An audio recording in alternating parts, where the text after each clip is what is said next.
Welcome to Discover Magazine's Technology Awards.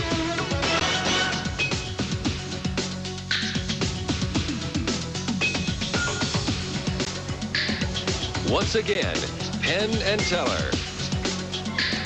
This is the Innoventions Showcase. It's inside Epcot at the Walt Disney World Resort. The exhibits here focus on technology that's just around the corner. A logical place to bring you Discover Magazine's 5th Annual Technology Awards. Every month, Discover Magazine focuses on the creative spirit of the men and women who work in the ever-changing world of science and technology. And tonight, this award show recognizes that spirit, saluting the finalists and winners in 7 different categories: automotive and transportation, aviation and aerospace, computer hardware and electronics, computer software, environment, sight, and sound. But inventions aren't always brand new, built from the ground up. Sometimes they're a combination of things we didn't always appreciate or see the value of. Sometimes they're new ways of looking at old things. Oh, take the bicycles, for instance. Now, bicycles have been around for a while. We just improved them. We looked, we studied, we thought, we fiddled around. And then it came to us. One of the wheels is just redundant. That saved a lot of manufacturing time, materials, and rubber plants. With a little retooling for balancing purposes, we came up with the Mono Peddler. Ow! The Mono Peddler, the very foundation of the PT-28. The rest of the PT-28 was put together with the same attention to detail. And hey, wait a minute, Teller. I think we're eligible in all 7 categories. Sure we are. That's great. First up, automotive and transportation. And, well, the PT-28 practically speaks for itself here. The PT-28 requires no fuel, relying solely on the power of the rider. It handles well, has good maneuverability, and its economically designed sleekness makes it really easy to find a parking space. Man, that was a thing of beauty. Well, we'll go through the formality of showing you the other nominees in each category. Worthy inventions, all of them, but hey, who is kidding whom? Okay, automotive and transportation, here are the 5 nominees. In the category Automotive and Transportation, the 5 nominees are Espresso Concept Car, Chrysler.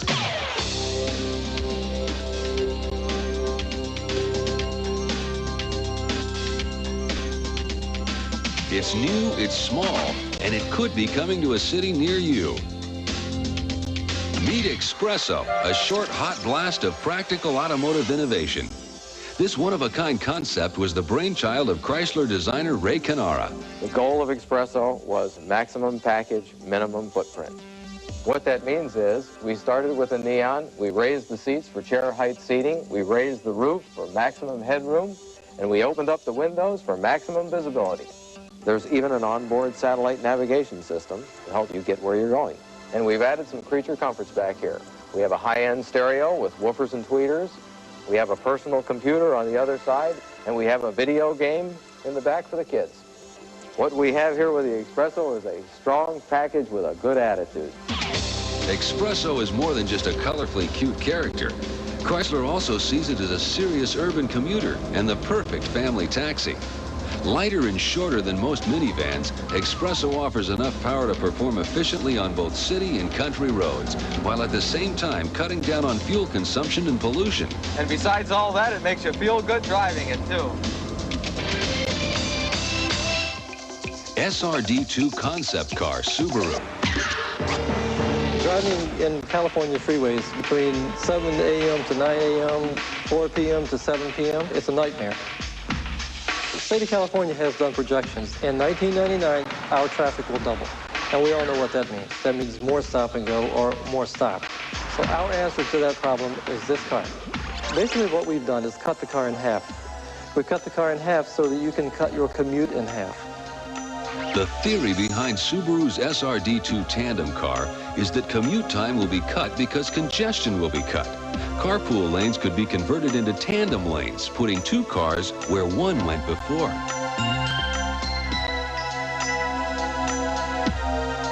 This full-scale model is just about 4 feet wide, yet its relatively skinny appearance is just one of its potential benefits. You are almost a zero pollutant car by the fact that you're taking less weight, you're using less horsepower, and you're running on natural gas. And also you do less damage to the environment by building less freeways. You get in this car, it's like being in a fighter jet. We're not talking about a box. We're talking about a sports car. It's a really cool looking car. I'm still in love with it, and hopefully everyone else will feel the same way. Autonomous benthic Explorer, Woods Hole Oceanographic Institution.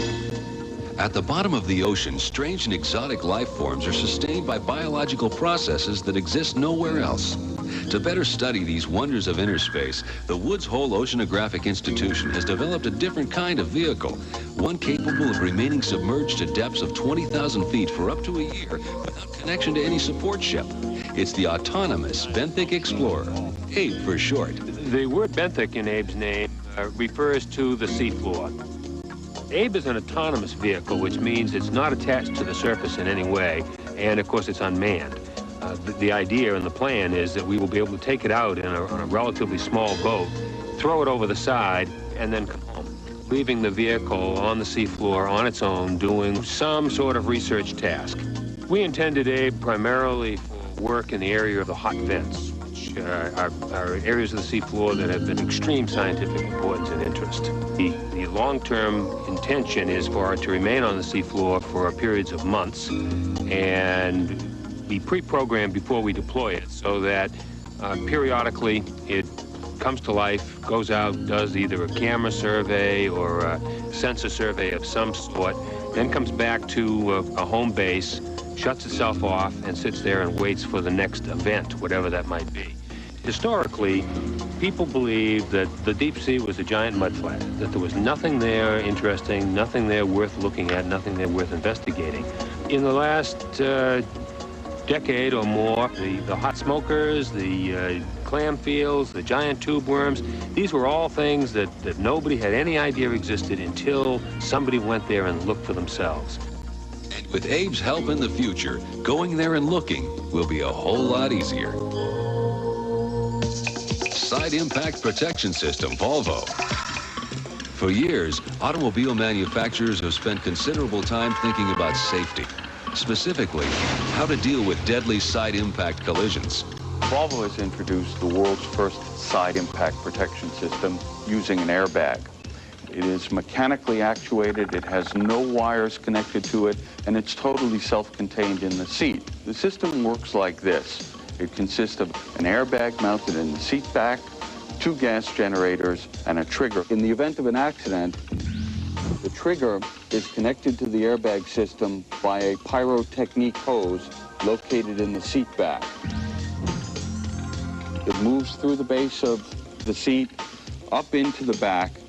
Mounted in this part of the seat are 2 gas generators.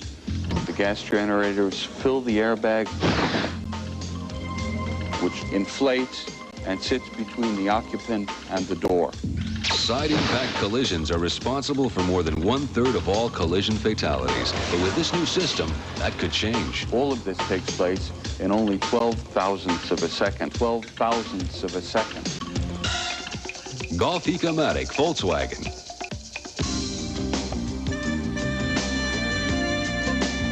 Europeans have had to pay 2 to 3 times more for gasoline than Americans, which may be why Volkswagen committed itself to discovering a way to reduce an automobile's fuel consumption. The result, the Golf Ecomatic. The principle, simplicity itself. When the engine isn't needed, the Ecomatic automatically shuts itself off. The idea we had is kind of like a bicycle. If you pedal a bicycle, you want to move the bicycle forward. But if you coast down a bicycle, you stop pedaling.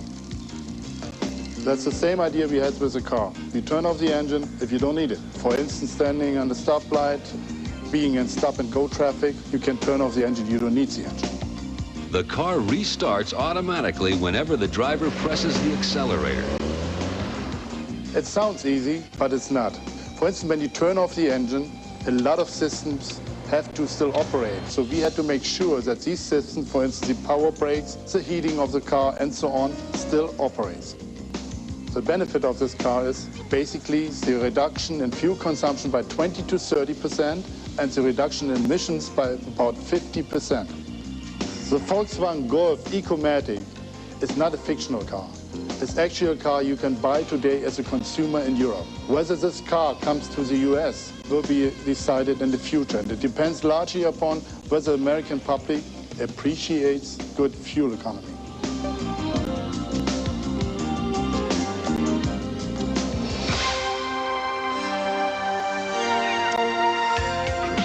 Now we'll reveal the winner.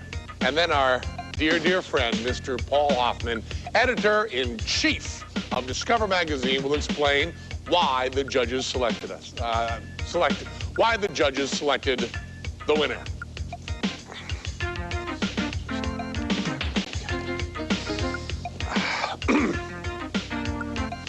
In the category Automotive and Transportation, the winner is the Golf Ecomatic from Volkswagen.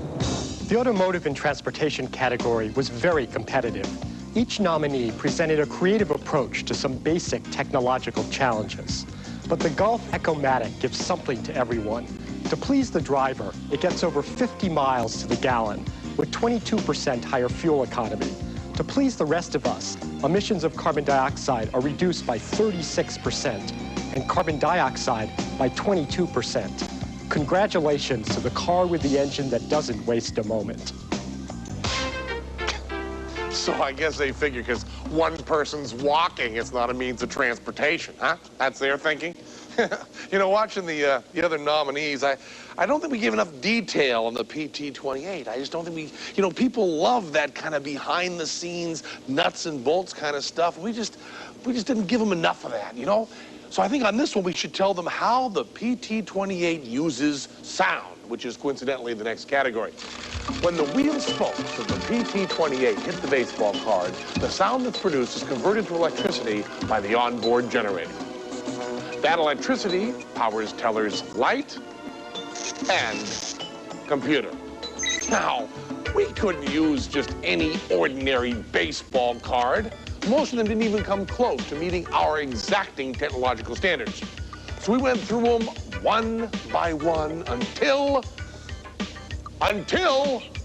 we found this man, Ken Crasher Lewis, a wild-throwing southpaw who couldn't hit the broadside of a barn door when he pitched in 1962 for the now-defunct Washington Senators. Crasher lasted only 6 days in the major leagues, but his trading card, and only his trading card, attached to our PT-28, achieves the perfect pitch and endurance that he so desperately sought but could never find in that fickle game we call baseball. They wanted details. We gave them details. Okay, now let's see what those other nominees have for sound. Here are the 5 nominees in the category Sound. Fish Startle System, Sonolists. These are fish. This is noise. Fish. Noise. Fish do not like noise. This simple truth is the essence of a recent innovation in acoustic technology, the Fish Startle System from Sonolists Incorporated. Fish, noise. The object of this system is to keep fish away from man-made hazards like hydroelectric turbines, cooling ducts for nuclear plants, even underwater construction sites. Federal law requires that these operations employ the best available technology to protect the environment. Sonolists with 20 years experience working with sonar systems for the U.S. Navy developed a system of generating underwater sound pulses that have been shown to effectively clear large areas of fish. Noise, no fish. The fish aren't hurt. In fact, this system has been used to nudge them into bypass chutes at power plants where they can safely continue downstream away from those obnoxious intrusions we put in their way, where they can find some peace and quiet again. VL1 synthesizer, Yamaha. In the past, synthesizers have basically played back recorded sounds without much expression. The Yamaha VL1 breaks new ground. The result? A keyboard that can deliver real sound in real time through a technique called virtual acoustics.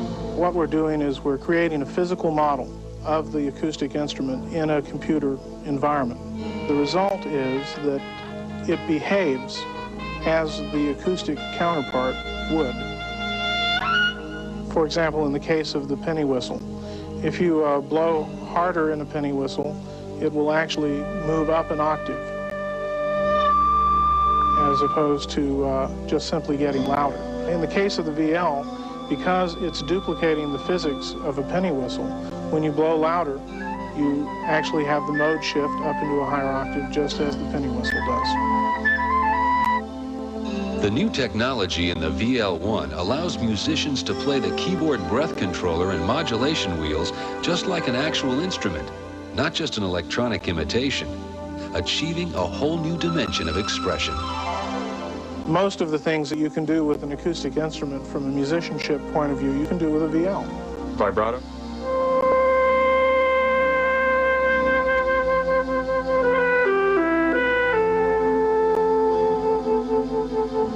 Growl. Pressure.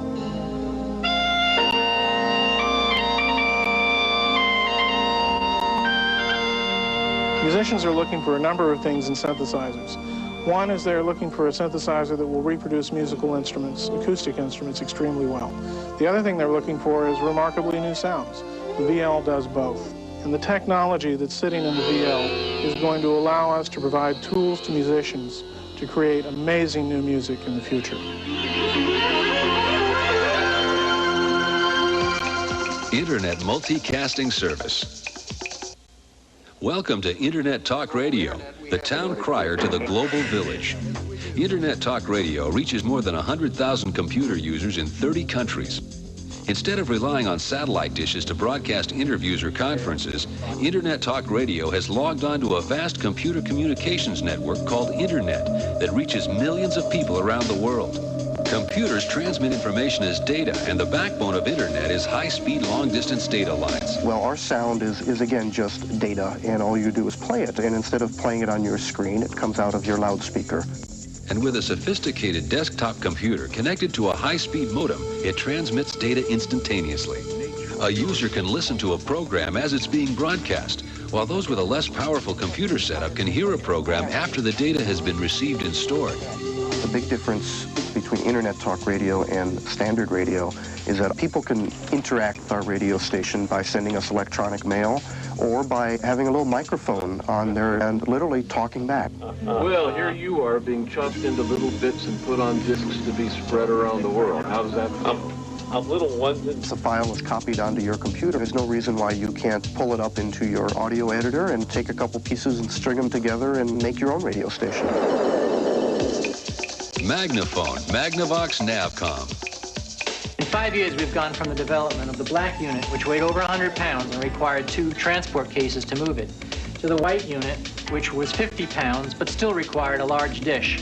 Now we're down to a single briefcase, weighs 30 pounds, and this is the entire unit. This is the Magnaphone MX3030 satellite telephone system. It's used to communicate anywhere in the world via satellite to any other place in the world. Well, in the United States here, we're pretty spoiled by the amount of telephone service that we have. We take it for granted. But if you go to other countries, and countries that are not that underdeveloped, for example, the Soviet Union, we've had people call us up using our product when they couldn't use the telephone that's in their room. You can take this product anywhere, use it anywhere, even if you're away from your Jeep, if you're in a remote area, you can still operate the terminal. In order to use the system, you'll have to first aim the antenna. That's as simple as lifting this flat plane antenna up and down, aim it at the satellite.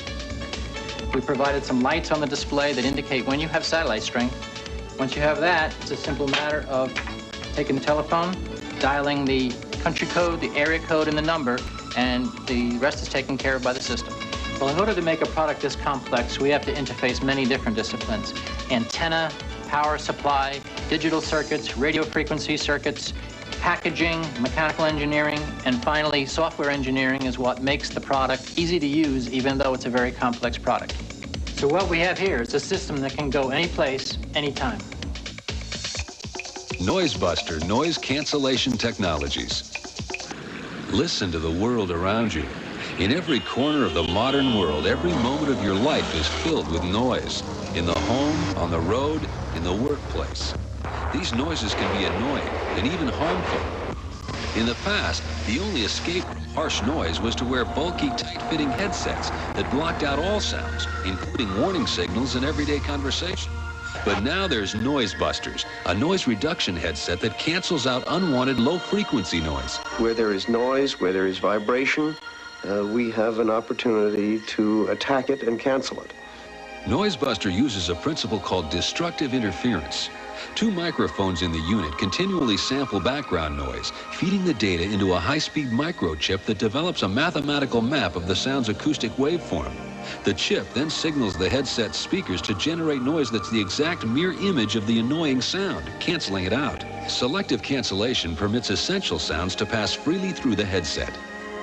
If someone can be in a working environment, they can be protected from the harsh noise of that environment, and yet they can hear warning signals and communicate with their fellow workers.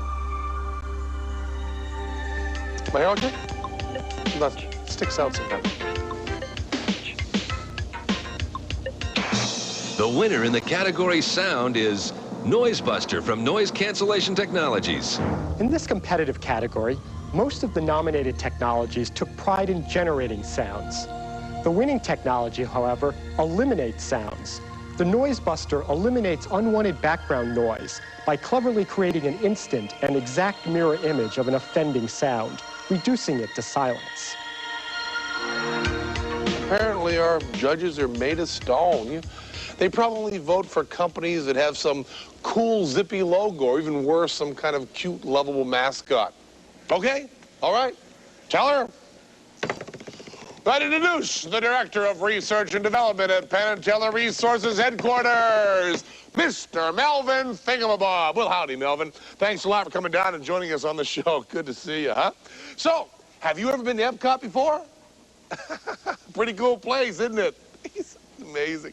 So I understand that at Penn and Teller Resources Headquarters, that everything they make is extremely environmentally friendly. Is that right? Very conscious company. And you've engineered the PT-28 to be completely non-polluting and energy efficient. Nothing ever goes to waste there, does it? No, no. Not... Oh. You okay, pal? Oh, gee. Oh. You okay? You okay? Come on. Hold on, little buddy. Hold on. There you go. Oh. You all right now? Huh? There you go. Good. Oh, and the PT-28 is also wildlife friendly, huh? And wildlife friendly and well, yeah, it's wildlife friendly and all sorts of things. Well, thanks for stopping by, Melvin. Well, there you have it, folks. Melvin Thingamabob and the always amazing Teller. And by the way, Melvin is made from 100% recycled dummy parts. Now, let's see the other nominees in the environment category. I can see it now. It's going to be great. It's going to be Melvin everything. It'll be Melvin pajamas. We'll sell these little Melvin toothbrushes, little Melvin lab coats. Here are the 5 nominees in the category Environment.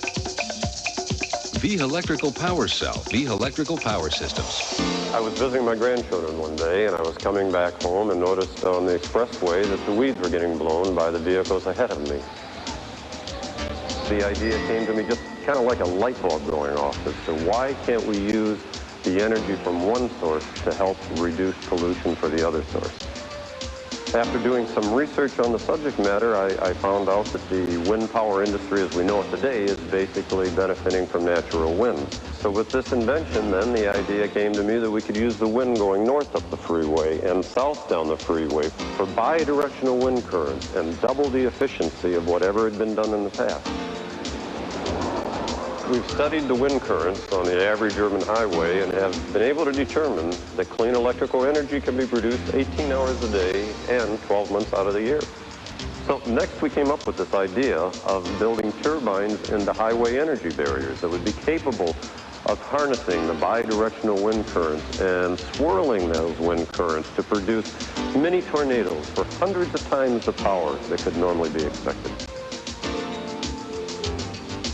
Having always been an armchair environmentalist, I feel that this is my opportunity to do something positive for the environment and that we can eliminate the potential need for future fossil fuel burning or nuclear power plants and help clean up the air for future generations, including my grandchildren.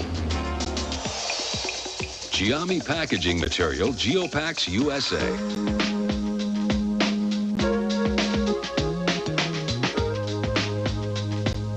Packing peanuts, toxic plastics, bubble wrap, and styrofoam. All are harmful. All create waste. One company offers a possible solution, Giami. Giami takes its name from two words, Geo for earth and Ami for friend. Giami is a uniquely slit packing material made from 100% recycled paper. Giami is environmentally friendly. It ships smaller than bubble wrap, and its unique interconnecting hexagonal cells eliminate plastic adhesives. It's completely recyclable. And when you get that present from your cousin, you'll only have to worry about what to do with the gift, not the packing material.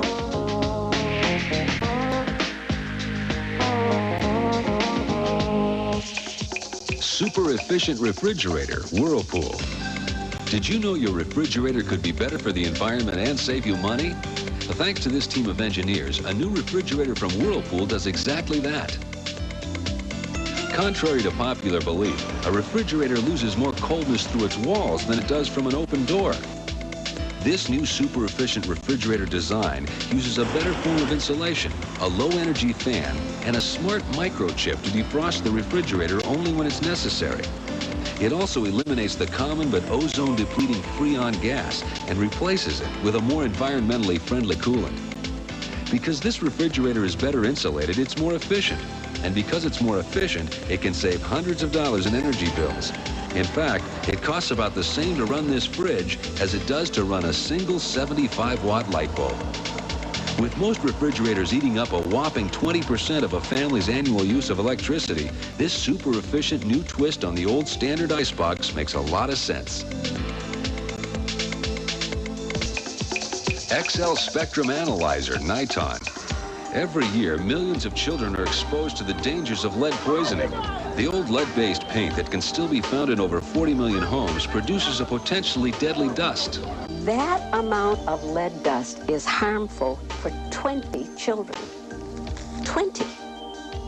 Introducing Niton's XL Spectrum Analyzer, a device which uses low-power X-rays to find the lead. The solution of this serious medical problem starts with the measurement of the lead. And the XL detector is at this time the premier measuring device. You release the shutter and press it down on whatever surface it is, and you're through. You keep it down X amount of seconds. You know, in this case, it's 3 seconds, and it's plus or minus 10%. And it hit it right on the button. It has been called the most fundamental change in X-ray fluoroscopy, it's called, in a generation, in 20 years. When you make a discovery, you know that someone has thought of it before. That feeling that you had of finding out something which is new to yourself is still a very powerful and absorbing emotion. And then when you find out that it's really not known in general, of course, you feel that you've made a real contribution. Fox Fiber Natural Cotton Colors. Sally Fox was an entomologist advising a cotton breeder on how to control invading insects when she noticed that all cotton wasn't created equal. In fact, it wasn't even all white. But naturally colored green and brown cotton wasn't machine spinnable, making it unsuitable for mass production. Through careful cross-pollination, Sally Fox has pioneered a strong, commercially viable colored cotton. What I did, my big thing I did, was I've developed naturally colored cottons that are machine spinnable. Why colored cotton? because it uses no bleach, no dye, and creates no chemical wastes. After this initial success, Sally is also developing plants which are pest resistant and don't require defoliants. There's something uplifting about it, and you get the feel that maybe it's not so hopeless. Maybe there'll be other things that come along like this that are going to be improving the environment, but still pleasant and beautiful and wonderful on their own. And I feel real fortunate that I get to do this.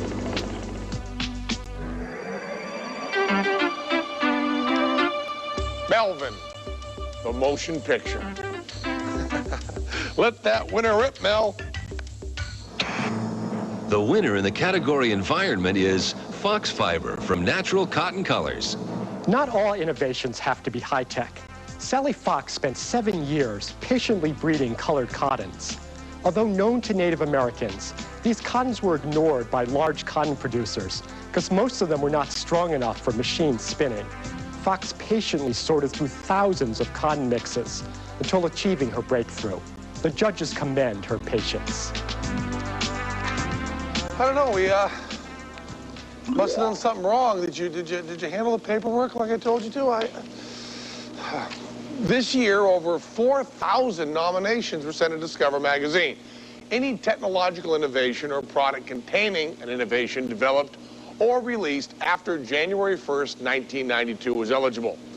The nominees had to fulfill specific requirements in each category, enhancing the quality of our lives or improving the way things work.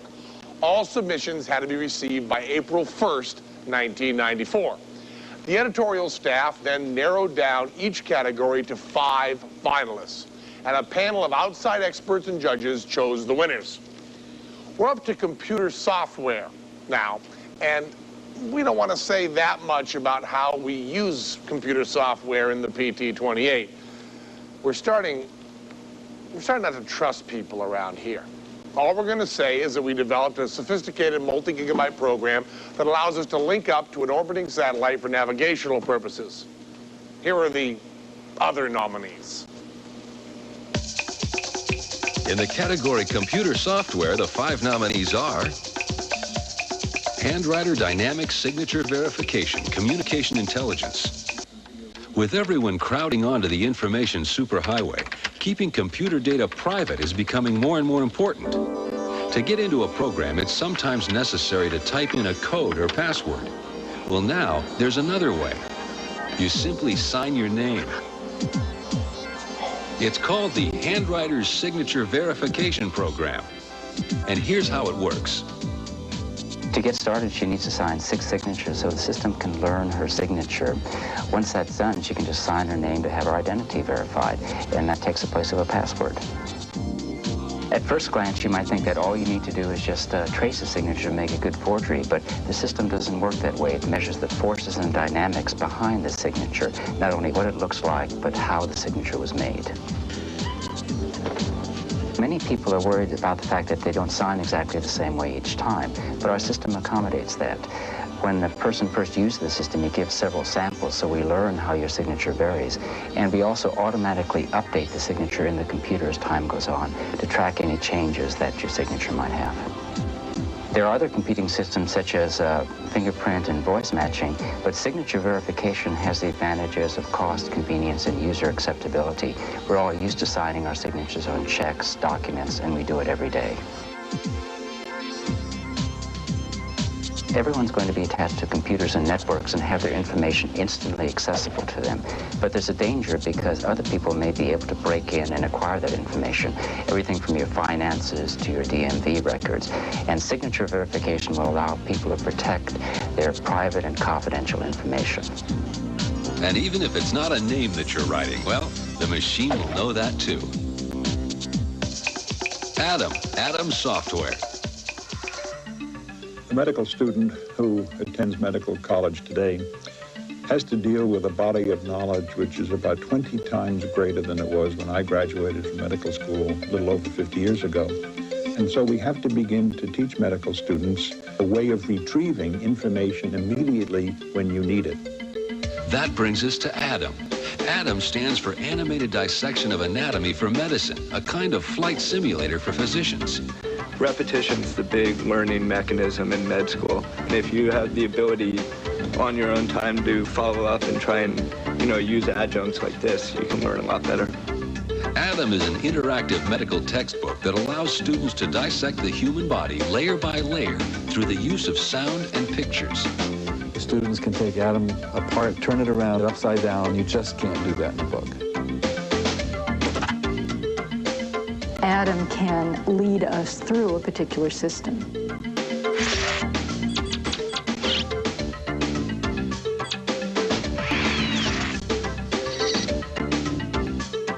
Medical education, especially as you get further along, is learn it, see it, do it. You can read about it, you can maybe have somebody talk to you, or you can talk with friends about it. You can come in here and you can look at it. Security Identification System, iris scan. Identifying different people by the different patterns of their eyes has always seemed like just another James Bond type gadget, until now. The founder of Iriscan, John Sidlars, is focusing on the iris to advance the art and science of identity verification. The iris of the eye, which is the colored ring that surrounds the pupil, contains well over 400 characteristics that are measurable. These include striations, collagenous fibers, furrows, and freckles, all of which are used for personal identification. To establish your iris code, the first step is to look into a video camera.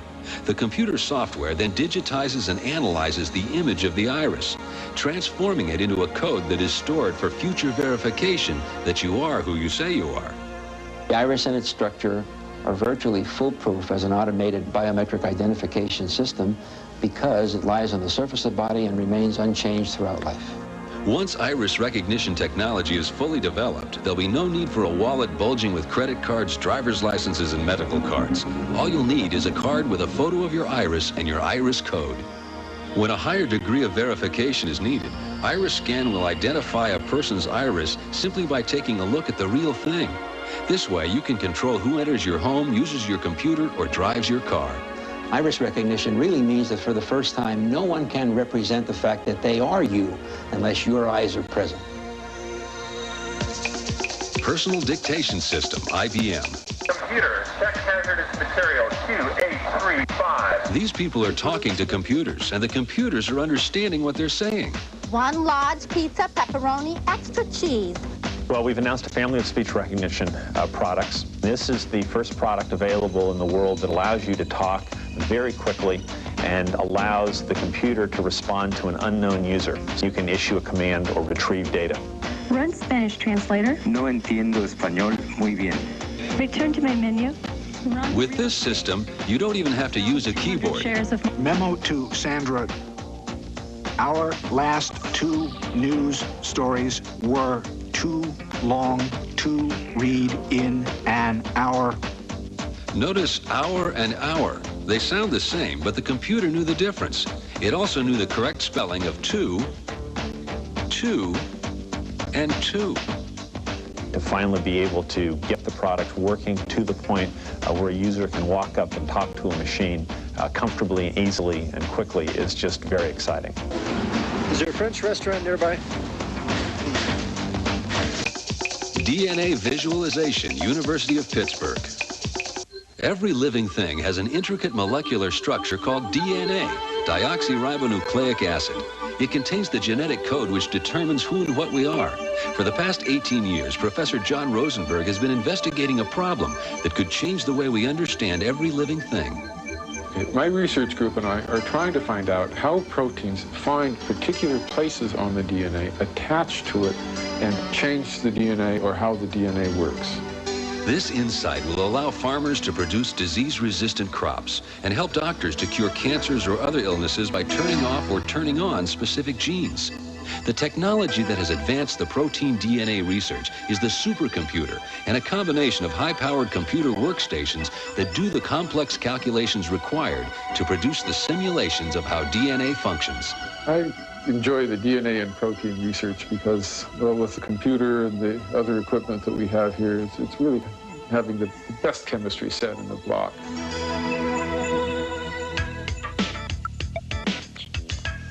I don't know about you, my brother, but I am starting to lose that festive award spirit. What you got for us? The winner in the category computer software is the personal dictation system from IBM. Scientists have talked about talking to computers as if it were some kind of holy grail. Now these researchers have actually found it, a voice recognition system that you or I could easily add to our home desktop computers. Wow, I'm shocked. You think they discovered fire or something? You know, some of these nominees, they trot out these experts to talk about their inventions. Well, if that's what it takes, we can do that too. I've taken the liberty of asking Dr. Barry Marks, First Aid Commissioner, to lend his expert opinions. Hello, Dr. Marks, how are you? Teller and I would like to explain to you how the PT-28's customized This is a Earth piece to of junk. space. You actually ride this thing? Well, yeah, we ride it and it lights up the little helmet, but I'm not talking about the No. These wires are not insulated. Comboing satellite there's hazardous guidance. electrical exposure. There's a guidance system, and then Teller has the little computer, and the antenna goes up, and there's a narrowband These tires are dangerously underinflated, and this antenna, you're going to put somebody's eye out with this thing. Sorry, I'm going to have to issue a summons. No way you can ride that. With the satellite and everything, we're able to navigate. Sorry. Here are the nominees for aviation and aerospace.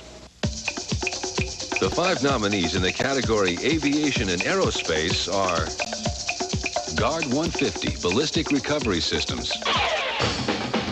What you're watching is not a recreation or dramatization. This is actual home video of the flight of an ultralight plane. Watch closely. At 1,400 feet, the ultralight collapsed, plummeting to Earth. Seconds later, a parachute opened, bringing both pilot and plane safely down. The pilot escaped almost certain death because of one thing. His plane was equipped with a rocket-propelled parachute, designed by Ballistic Recovery Systems' Boris Popov. Every year, 800 people die in general aviation accidents. We believe that we can lower that rate significantly. The idea of attaching a parachute to an airplane wasn't new, but Popov was the first to make it work and take it to market. 11,000 of the chutes have been sold so far. 78 have deployed, saving 78 lives. The chutes are packed into compact cylinders on the ultralight planes or suitcase-sized containers on small planes like a Cessna 150. They're connected to a small rocket which fires when the pilot pulls the release, deploying the chute within 1 second. Because accidents are unpredictable, we had to devise a smart parachute. In other words, a parachute that could sense airspeed and would deploy quickly at low air speeds and slowly at high air speeds. This is a letter we just received today.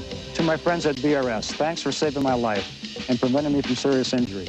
My chute was deployed at approximately 300 feet. I must admit that when that chute was deployed, it was the sweetest sound I've ever heard. This is what makes it all worthwhile. Thanks, Boris. You got another one.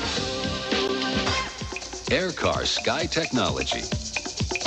Aeronautical engineer Kenneth Wernicke is attempting to realize a 30-year dream, the production of an air car that can take to the open road or the skies.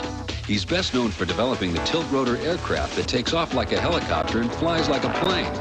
But now he faces an even greater challenge. I think it's been the idea of having an air car ever since airplanes have flown. But the approach has always been to take an existing plane and modify it so you can drive it on the road. Mock-up that you're looking at is a mock-up of an air car that is narrow enough to go down the road in the configuration that it flies in. Mathematical calculations, wind tunnel tests, and scale model flights indicate that the air car will be a part of our future. Potentially, the air car could change the way we all travel. I'm a compulsive engineer, so right now I'm having the most fun I've ever had in my whole life because I can just do it night and day almost. GE90 engine, General Electric.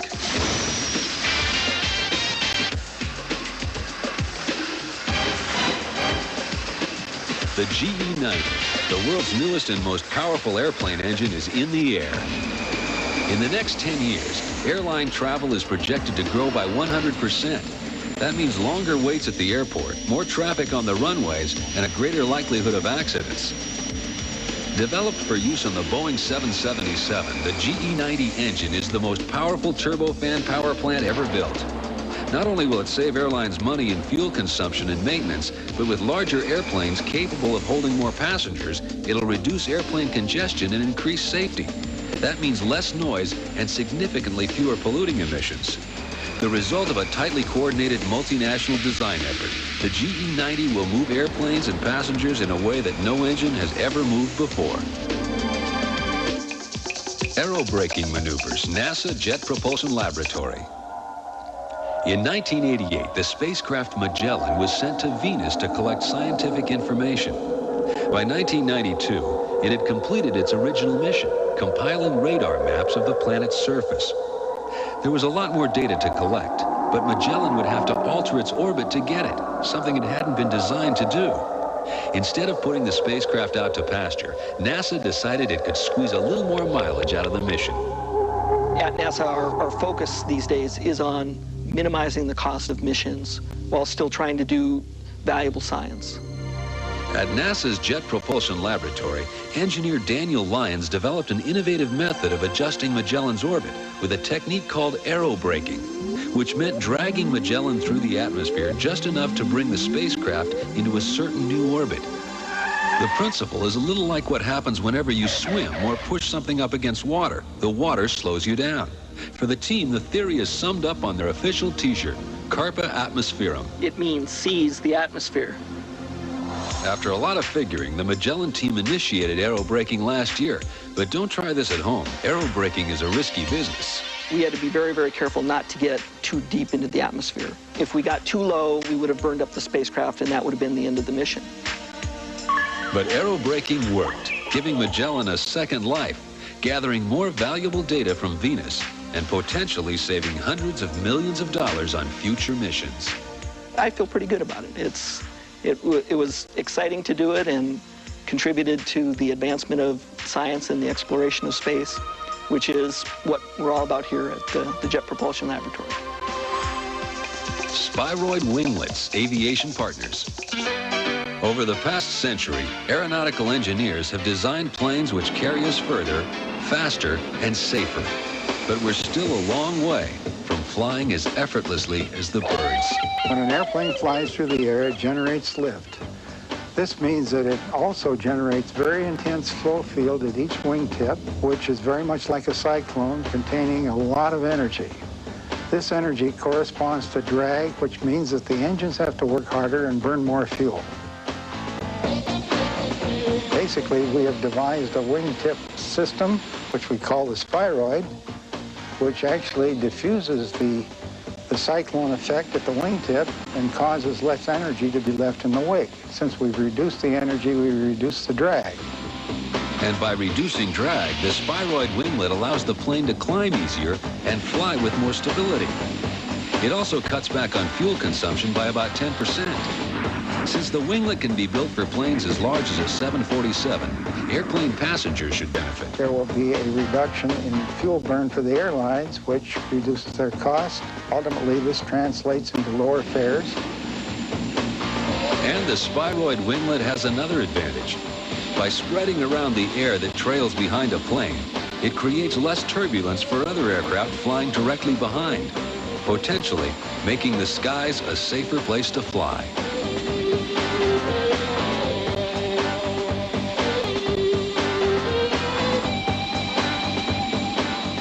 I am not paying this, pal. You were supposed to put air in the tires.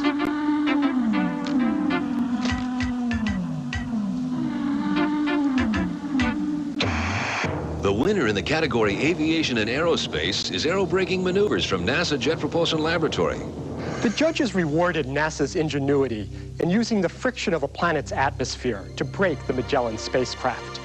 Although not designed to do this, Magellan muscled into a lower atmosphere and produced an unexpected bonus, a complete Venus gravity chart.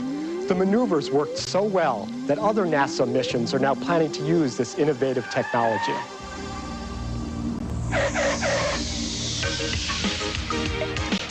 Come down to Florida, have some fun at Epcot, visit the Innoventions Showcase, host this award show, lose every category! I'm allergic to palm trees, for crying out loud. We've arrived at the category of sight. The PT-28 happens to have an excellent ocular system. The faster I pedal, the more light that gets generated in Teller's helmet. Slow down, speed up, bright, dim. Don't need to bother with those pesky dimmer switches. Impressive enough, Paul, Mr. Big Shot Editor-in-Chief? Listen, man, please let us win something. Just one lousy category. You gotta have some pull with an independent panel of judges. Look, we'll show you how to do some tricks. See? You can cut a rope in half and put it back together. We can show you how to do that, Paul. Only 3 other people in the world know how that's done, and I'm not one of them. And how about this one? Watch this one. See? 1, 2, 3 ropes, all different lengths, short, medium, long. And now watch. Woo! They're all the same length, one after another. Let's see those award-winning, brilliant scientists try to explain that. It defies every known law of physics. How about some flowers, Paul? A nice bouquet for the missus? Your car need waxing? Huh? Wax it? We can wax your car. Spackle. We can spackle for you. We'll even clean your pool, Paul. Use your juice. You're editor-in-chief. You've got the power. Come on, man. Give us something. The other nominees in sight aren't that good, Paul. Please, something. We're humiliated, Paul. Please.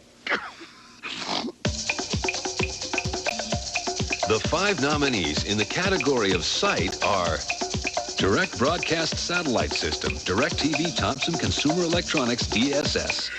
If you live in one of the 10 million homes in the United States not yet within the wired world of cable television, here's a little dish that might just change your life. This year marks the launch of the DirecTV Satellite System, or DSS, a new service beaming 150 channels of programming 22,300 miles through space via satellite directly to home viewers.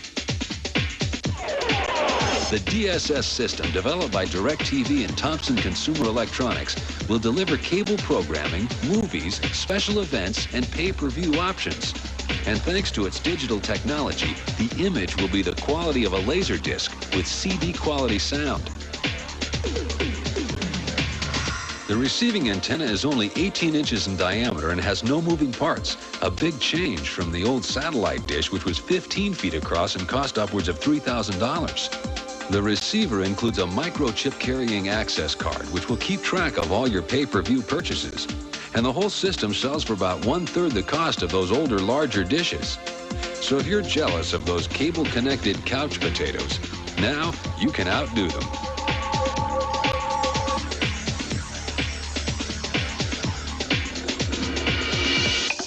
Low Vision Enhancement System, Johns Hopkins University. Millions of Americans wear glasses to correct certain vision problems, but sometimes glasses aren't adequate.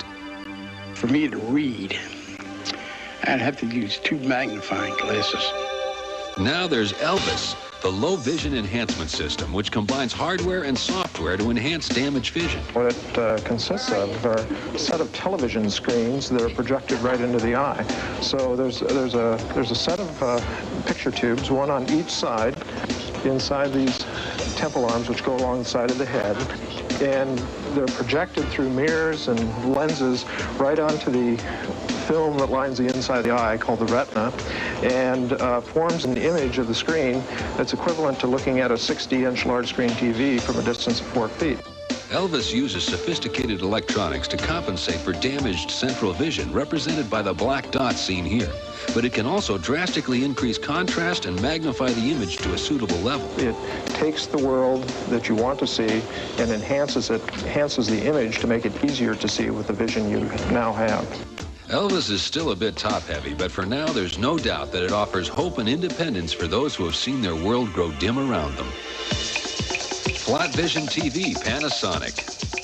Conventional TVs are bulky boxes that usually take 2 people to move and never fit where you want them. But thanks to a new technological breakthrough, that's about to change. This screen is 14 inches diagonal. It weighs 35 pounds complete here with the screen and the base. The depth is only 4 inches. This is the flat vision television. So even though the picture quality is the same, the brightness, the clarity are just the same as you'd get in a TV at home, this set is only 4 inches deep. The breakthrough that makes this television possible is the development in cathode ray tube technology. Most televisions or most screens that are thin like this are LCD screens. But this is a cathode ray tube, actually the same kind of CRT that's available in a regular television. The difference is that instead of one CRT, it's basically a collection of 10,000 CRTs, all beaming their electrons on the screen. An electronic forest of tiny switches controls the activity, assembling a picture on a machine that's only 4 inches deep. TV is everywhere. It's in the living room, it's in the bedroom, it's even found under the counter in the kitchen. Television is already in 98% of the homes in the United States. It's in the workplace. It's everywhere. And this particular technology really allows a lot broader idea of what TV applications can be in the future. Limelight, Austin Innovations. Joe Marishin combined his engineering and marketing skills to create a new energy-saving light. Limelight is a very simple product. It's a nightlight. It uses a technology called electroluminescence as its light source. Electroluminescent material is a phosphorus material that is excited when wall current or other alternating current is applied to it, and that forces off photons, which give light. Actually, the limelight looks very much in a darkened room like a full moon. It fills up the room with a nice soft glow, enough that you can see your way around, but not so bright as to be intrusive. From a safety aspect, the most important thing about the product is that it puts off no heat.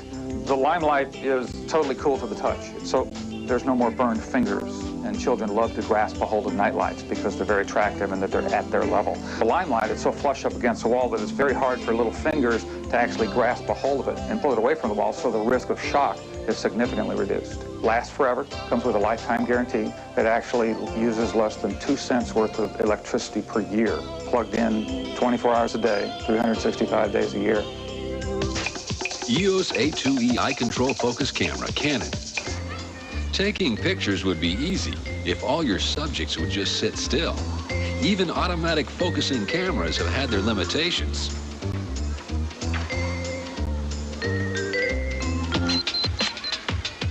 The Canon EOS A2E autofocus camera lets your eyes call the shots. Advanced eye tracking technology designed for jet fighter pilots focuses the lens right where your eye is looking.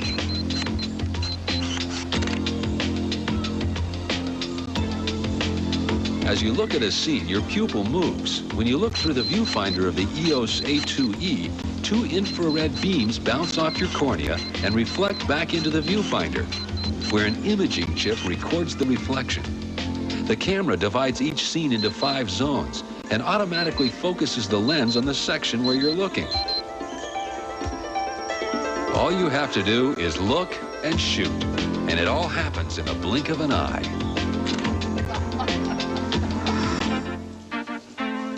Paul, sight, the light. Watch the light, Paul, watch the light. And juggling.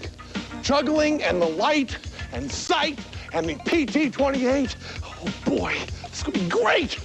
The winner in the category Sight is the Direct Broadcast Satellite System from DirecTV Thompson Consumer Electronics DSS. The judges like the Direct Broadcast Satellite System because it combines the best of many worlds. CD quality audio and crisp digital video in a satellite dish small enough that almost anyone could find the spot for one.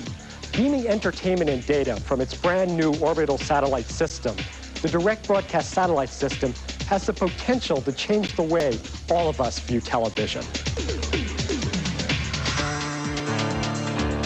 Well, that was kind of a humbling experience. I think it's time that we regained our dignity. Here we are, the final category, computer hardware and electronics. The PT-28's onboard computer has been specially engineered for prolonged durability and resistance to the wear and tear of traveling. It's also hard, and Teller wears it. It's so obvious to me now what's going on, Teller. This is an awards ceremony. They're trying to build the tension, the excitement, and we are the hosts. And proper etiquette dictates that we take care of our guests first. They're saving us for last, my brother, my brother. So let's just play the game right, play along with it. I would just like to say that it really doesn't matter to us who wins. It's enough of an honor just to be here with these other great nominees. The sheer love of inventing is all we need. Here are the 5 nominees in the category Computer Hardware and Electronics. Glove Talker, Greenleaf Medical Systems. How are you today? Everything is great. Anything you need? Call a doctor. The Data Glove, a product of the virtual reality world, is now being used in another world, the world of the disabled. And here it's called the Glove Talker. Here I am. The sort of person who might find this product useful is someone who has a combination of a physical disability and a vocal disability. Here's how I work. What this product does, it allows you to put on a glove and teach the computer to recognize your gestures. From there, you can have the computer do a variety of things for you. For example, it could speak for you. I love you. The system has been designed to be very easy to use. The user puts on the glove and then assigns or teaches the system which gesture means which phrase. For example, one can teach the computer to speak the phrase, "everything is great," by teaching it to recognize this gesture. Everything is great. Nice to meet you. Can you help me? I am hungry. I'm very excited about this product because this will allow an expanded way for them to communicate, a more easy way for them to communicate via the computer. That's all, folks. Magnaprint System, Washington University. Credit cards, just like people, have a unique fingerprint. Researchers at Washington University in St. Louis have discovered that the magnetic recording material, the stripe on the back of a credit card, has more than the card's account number. The stripe also contains a random but unique collection of billions of microscopic particles which can't be duplicated. Rather than a useless hodgepodge of magnetic noise, the particles provide a positive identification or fingerprint on the credit cards. Using this discovery, Ron Indek and his research team may have found a high-tech fraud stopper that could cool down hot credit cards, which have cost the nation more than $1 billion a year. The same swipe reader that takes imprints from credit cards in department stores could be inexpensively modified to verify the card's magnetic fingerprints. Very soon, making a fraudulent copy of a credit card would be impossible as duplicating a human fingerprint. NI 1000 chip, Nestor and Intel. This looks like a good potato chip, but maybe the manufacturer decides that this is not a good potato chip. How do you teach a computer what a potato chip looks like? The NI 1000 chip has 1,024 neurons. It's capable of computing at 20 billion operations per second. It has over 3.7 million transistors. It contains over 256 kilobytes of non-volatile memory which is not lost after power off. By comparison to a home computer, your home computer contains only one. This has 1,024 neurons in it. It learns by example. It learns to recognize data. It learns to understand what is being presented to it. We have emergency medical technicians who take life signs and other vital data from an injured person. So instead of waiting hours for the beginnings of a lab report, you're beginning to see the doctors have data within seconds of the patient arriving at the hospital. In the future, the 227 million tax returns that the government processes every year will all be processed by this technology. Mail sorting will be dramatically improved. ATM transactions, credit card approvals, air traffic control, collision avoidance. Now we have the opportunity for people who are not programmers, but experts in their field to teach computers what to do. Hasbot, Caltech Jet Propulsion Laboratory. Introducing Hasbot 3, the newest foot soldier ready to do battle in the war against toxic chemicals in our environment. Instead of putting firemen in harm's way, Hazbot 3 is ready, willing, and able to seek out hazardous materials and neutralize them. He's even prepared to do a little cleaning. This remote-controlled robot will go where no human should have to. Hazbot is specially constructed, and with a long, strong arm, it can unlock and open doors, maneuver in tight corners, detect chemicals, and move objects at the accident site. Other standard features include a pan-tilt camera, a gas sensor, a laser cueing system, and a motor that just won't quit. The chassis of the vehicle comes with an advanced computer system that keeps Hazbot and the operator in constant touch. With less than 4 years of testing, Hazbot 3 has proven he's a fireman's best friend.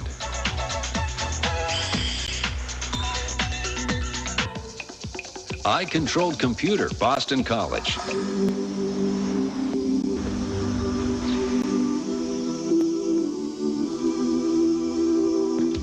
With computers more common and more powerful than ever before, it's become increasingly important to find new and faster ways of communicating with them.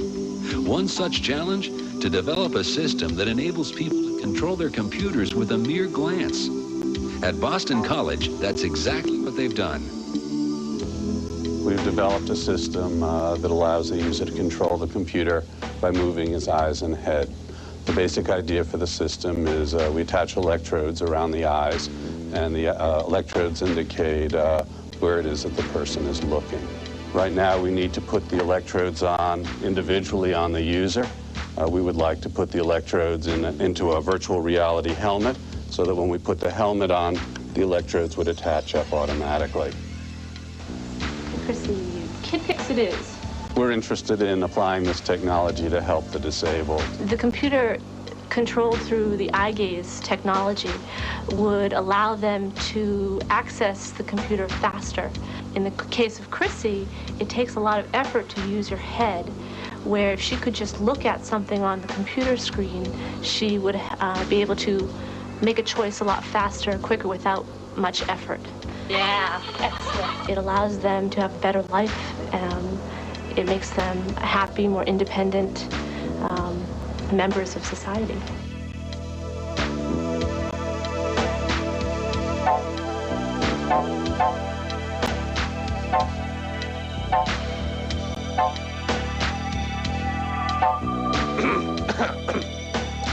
I'd like to thank my mother and my father. You know, Mom and Dad Gillette were...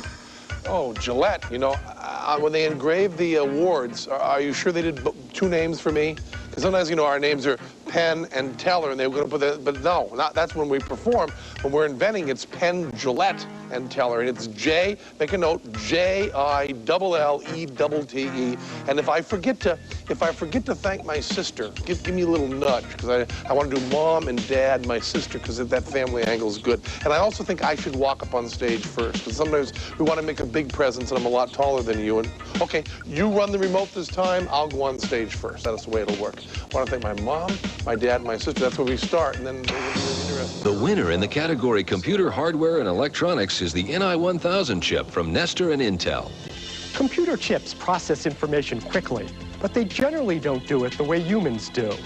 The NI1000 chip is different. It actually mimics the workings of the human brain, performing 17 billion simple operations a second.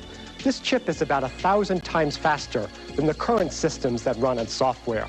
It's this kind of chip that the judges feel will lead to the next generation of computer. Okay, we came up a little short tonight. We'll admit that. The winners came up with some pretty good stuff. But losing a few awards, that's not going to stop us from climbing right back into the trenches alongside our distinguished peers and colleagues in our never-ending quest to improve the quality of life for us all. Everything we've seen here tonight helps make the world a little better place to live. New inventions are being developed every day. The promise of the future is limitless. And wherever technology goes, you can bet that Penn and Teller will be right there with it. Next up, the P&T 28-2. Oh, and there's always that magic and comedy gig to fall back on. just in case. We're Penn and Teller. Good night from Epcot here at Walt Disney World Resort and Discover Magazine's Technology Award.